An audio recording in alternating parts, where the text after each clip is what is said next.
High Knob Owners Association, a gated subdivision of about 400 homes, is located on the outskirts of Front Royal in Warren County, Virginia.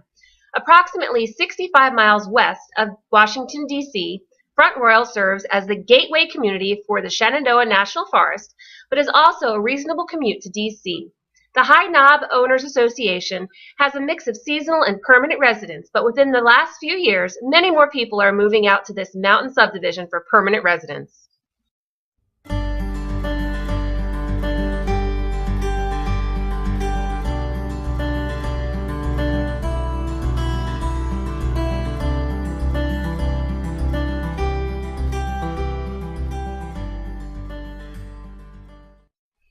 Bring a cup if you're going to tour a High Knob home and taste the delicious water.